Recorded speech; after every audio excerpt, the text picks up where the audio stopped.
Asha for me mobi bi akwaba by emergency Ghana TV so ebusia for yasanso edi nhemu e wo fidem hase ye da twede amponyankopɔ ase so de nenso e de afem ye na ebusia for me the story bi ebe fem we fa ye mami bi ode na sem ebe da MFK e wo Lawson TV na sem ode ba ye ne say oni be me bi e na etwem pna na ahyase no na bema no egege no so bema no krokro no eninti no obedo bema no behu ni se bema wei e na mepe bema wei die oye mispeg na oba ni se one ne te no bema no ebu no ankasa oblim no ene busiafo ode bepie mu e wo fidie mu hase na ende update aba e wo sasem no nti busiafo yensem enyenko ni yenko tie mu nsem emrasisia na nso hye ne so be subscribe na wa like na wa joko comment no so e wo comment section na kam ho ni yenko hwe video so nanu ada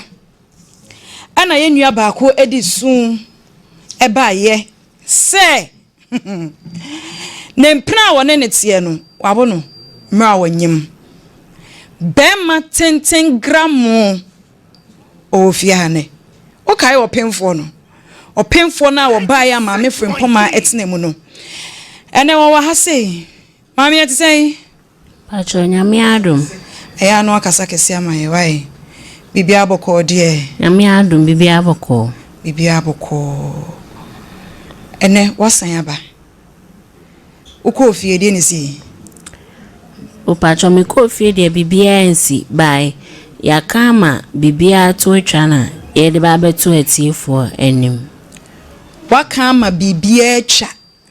sesese obesan ne wodofo a wo bo no ebetena enti bibia atwa pacho ai shiremu na yente wase na yehu ai doggy waba enti wo se yenjai bibia to atwa wo de beto atiefo anim sesese bibia to atwa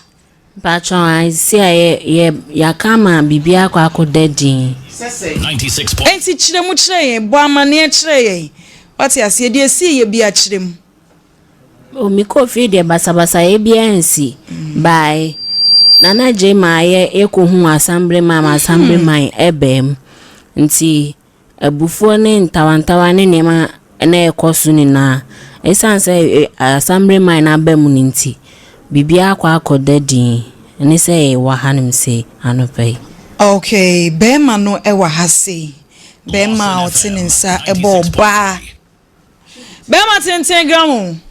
akwaba kasa kese na uhewa beti pa hewa beti kasa kese si kasa kese o what to say me pacho na mi adum una abo yiri me pacho aw adena ma obo no dia before ben kwa na oba na fu boso o tre wonsa bo no mami dia meka ni nani se manya dia matia tum se manya dia kasa kese kasa gu ade nim dia meka ni nani se maje memfusu atum se manya dia nti a chopa na me de ibrahim se mumfa nche me manya dia bi nsi bi o se dia wo pepa e doggy wo boni wia no wasa ama ne doggy eye ne yakura na woje me pacho enu dia minti min tire bibia Lawson FM. kasa kese o yente hwe unso wakama wo be yakunwa ikura wo broso enti kasa kese na yente wo nka wate dia wo honom no na atiefo enso atie wo enti kasa kese kasa ye mami asema meka no enti kasa kese why chiremu ye mai adikronti e ma wo ne oba pemforte like mint means some ma explanation be bim me I chopa na me de blame say manya de sa uboni biema yenchi wuntum yeah e bin si bim uboni biema yenchi wuntum me pa cho mate maje atum enya se wate sa wo de wonsa ka ne biema obedem maje atum maje atum waje atum me pa cho oba wo odo asem de obe wa kwatena ogun nchen kasa kese na enye se ye hyew wa na wode wa asem aba Lawson FM. ena wasa ababiem se woni wokunu maka masem nyina awie one wo mpena maka bibia awie Pacho ai. enti se wugitum se Yebesa atena biom. wugitum se Yebesa atena biom. wugitum se Mesane na atena biom. Ayo, afie. Ba ma yiti ha. Ma ye misa ne se edie pa na no oba yi ya na otimi tire ne nsa ebo no. Sanse, wo hya ase nyina wo so wonu modoye. Eti die pa na otimi ya wa hya wabufuo. E ma otimi bro no twi ne tiri na no oba ye se na ne tiri nyina gu so. Bibi sanse adan ya wo se ya friend se de wasi abobɔ no ene na ni de keka ka ontimi fa duku kura nkata ne ti. Ede na wo ye ne yanka bi nkyere no. Ede na wo ya nti utimi bo ne sa. Nyesa wo be pa che okeke. Na mom no dia wo ye no ya no nti utimi nya abufuo ebo no anya che krache. Kamia nyina ye ntie. Na afa wo kwa ye nyina nya akoma papa ede edi mochi. Assemblyman abem. Eti se wanya no hu a ka de kura wono nso so oye a utimi bro no kamia ntie ne enso ye ntunofo. Ye tie o. be ma yeti o dia ya o ye ne se ya na opese me o challenge nipa se bia o ye bibi na o ka se on jai a o se dia o ye no eno na obe na wo so wo bibi ya na o dia ye no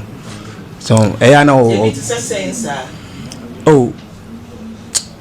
ensem dia bibi o enti kansem ni nyina eno nti na ye wa ha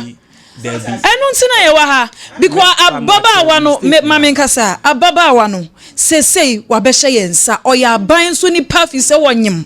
ena wotire wonsa bo no na odo asem na wodwe hu a wonti ase o a wo yonko akyekyere duku abeka che ye sesei die one ni kunu ba be assemblyman wa ha mame nko assemblyman chen eja akwaba na mukoye no send nsem ni sikoya enei oba na je atum se be ma wo bono no one ne sa betena Edinka mame medamasi na mache motifo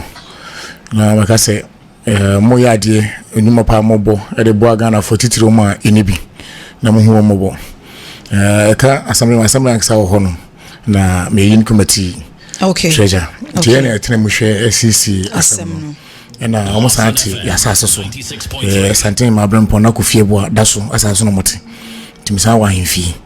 tipa no say esum asa himfi case na no motena so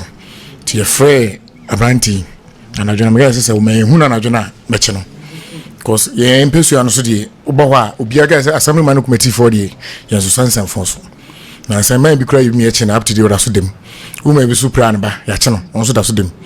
tie so sansan fon so on tie anajo no no ne master buy timisan say Lawson for abaha na ye wa yi askoro matwe me na almost wa boyere ojutum titunu from ga say unima o tu fitu go na unima Ghana mra ye mo impo abofra no akobo titiru oba penfo ena say wonte so a oba nim kra na akọ ni nchen a osmi aban nipa o the moment oba the word me aban nipa say do we bia ujai timi kan e mo hu say do we no wa anya de ama penfo bi frame e pa chew ena so ni jan so tifu no mesmi di mani di akiri every morning be am nche say e hwese onye saade no ebium enti me fra abafre say in case on sakana omra himfi me report ne bechen say kru no enye ne dia na betena kru so abedi nsemfo abegu kru no animase okotugu because me hear the message kra no obo atama omunya antokwa say oye sorry no okutugu timisa say that message kra because police say bitim do atum because I say your intention say ukunu ko eja no akọ tini na ojitum epa ho chew tino eno mo kasai ene ne balance so kasai ne master sa omo che na dumi nyina abai abun kotuji amen na kasai tini ni na shini fiuransa every month bi am free fiuransa sai na ekoso ewufie ho inference o ene di nyame adom bibia boko every month bi am hwese bibia be kama e ho aso me frema mi busa no anajo de ne siye bibi won yesi ana oba efi oyi bibi oso de bi wanya hwe bibi odusika ma osen ayi ohwe kama osen ayi so okay so wasasa edi e ba be ka che e ma amenom a pa cho mo chew na within 1 month idi any 2 months na for code edi ani di akiri oye little mistake rana ya ma se midru e bi ka che no ansana ya ba report ya enti sese no waje atum se onye biem waje atum se onye biem ena oba no nso waje atum se sese no onene betena wa nso waje atum se onene betena ti me omu ya we se enya se fedie enye yenim fedie na mo ka se mene betena menye biem na mo be manya mra sepo ba bi na che bi pu nice for nyina no omu jitum se enye no nti eno mo jina so okay yeda se mampa cho me bo eno waje atum me pa chwan waje atum se oni ukunu betena pa chwan enti uyi asem no afri ha pa chwan sa sisu biemu na yetiefo entie se mesani mi kunatena nti yi asem na kofia kosisi na asumdwaba be ma tenten gramo waje atum se wonfa wonsa emo oba biem me pa choma je atum me mfa me sambo no biem onfa so ono nso enyi ano no onya yi oh na nso emba ni se biem okay ye beda mase why ya me nsure mo ma me brem ma me bibi se on toto ne niema so kaya watoto bra wase won toto ne niema se aka 2 weeks no akwa anyembia no niema no are ready ana say ma me sese no o se obetina wale ase de koye ne se anopen me frɛ ne master na abanti ni adwuma no ana me ka kyerɛ ne se enura me kofa ho me hwɛ abofra no ntade hyim enna ho nidi na enkoyi oba wo nyem die eni kwan so sisi ni nyina wo yiri ni bi ntimi kai no no master ne ka se okay osre si fria kwa o mo ba hese o mbema abofra ni ska ni master nkra wa na akwana ko dwuma akototo ne niema na sefo okay nti mpo ye ba kwa ye ba no me sheda mpabo ya shawo fa no me sheda nti ye fuka me se master mpabo ya shawo ba no nyimpa boy no se ko hye ediko studio ana so hye di to ka fe ni master ni di ni untimi nkasa no so wosere me onya kasa boboa o mo no ba hese abofra game BCC no no me meska Lawson FM 96.3 okay yeda se da unkrofo ase na yenko wai chiache omo asem de obi de ba na ono nete ni gya ho ena onim se de esi hyehye no sifa ena ode abeda yen ena mpanimfo atu ho anamon ena wa wasan aba se oni ukunu ebetena de a yate eyodo asem se odo no Bachai. Odono. Sisu biem me pese wo sisu ma tiefo hu se wana ase wo do okunu enti e bisi biemu a sisu biem se wo do okunu odo mpran no nye okunu po sisu odono ai yati assembly man unit committee etiem madam ase se ebeyeso no moti asopem na mama ye kwan sa so meda asago odaso ampeyu apaso nyina so ase se eba mpo bi bo nu bia obi anwa se brand no yesi ehunu ha wonte sa anam so bia wonte nanu dindin no ona ebonisi me do bia ase se omo ejeje na sopem no mese se obi aso fa nani eni omochimayen ko bi se bia nbetu kwan na mini ho na ebi o basa na bisimechi so obi so oye nkese oye basa bi wa wonte a obi aso enyi asotire se bia bia ni a ebitimi etu ho anamo na ede asondie ebeba yempesu ya no so okay Alafia. Ababa wane say. Obetina dogi ne ho. Ai. Obetina dogi ne ho amaya sa abo no. Ayere ne friends o dogi. E wo sa brantie no. Obesan omo wase. Oh yeah, na Simon. Ebre no ntia. Ja. Obesan bond. O side dey more than. Dey more than. Onko ne sa akwa. Bi da. Na ababa wane na mehwe nanimu a na mehu sa awo eya. Ai. Elda yeti. Me da se pa na utie asemo a ababa idi abaya. Ni tia wa ne se emsa branche na krokro no. Wadede no. Ena wadodo no. Ni se ohu se ne nede no afa ne domum nti obesire bia ma no. Se wohwe mu aba o ba ye nyina no. Sa branche se ne ye penache no. Ena na untumi na fie, untumi ntra fie. Ena afei asamreman so ayade ekwan ofa so a waboa brantie na manatimi abepache wo no emse waboa no na mmom ekyehye ene yebeye de ama no fi se yede begu akwan mama na san ye ntena ho ema na mekum akwada dabi nti so obewa no na wono so age atum se obekode a ye de yenwu aware na emom se nipa no obema na didam ana obekuno de ye makwan ye behwe na yaboa no ama ne de nsa ahye nkrata ase se ebisi bio ne na obedem ne na ne chese esibiem dia okwa wo ma bi ne no ano no ahwefo mi do bibia seso jibre ma ye kohwe video no eba ye asemi ebusanfo ye bufusem na nso ye nua ba no ono a na otini gya ho e na onim de wi a esifa ye de ehihye no e de afa e na still na oso betena ho enti ye de ye ntimi nka asem bebre na wo ne issue na o de bepie mo fide mas na dide na obeka asem na ohya ase na oka se bi ni jimisem ene di na akwa wie se na medwen se ontimi kwan bie na no nka nkyere ye so besan so ne be ma na ide atena bio na so ono age atumu so omo yi asem na akofie na omo akwa akokọ omo asem a who are we to talk about it nzebusiafo ye nja no na ono ansansa enkonko tena na eja ho esan se be ma ne die odo nso die akoma ne die ye ntimi mfa akoma ne nye de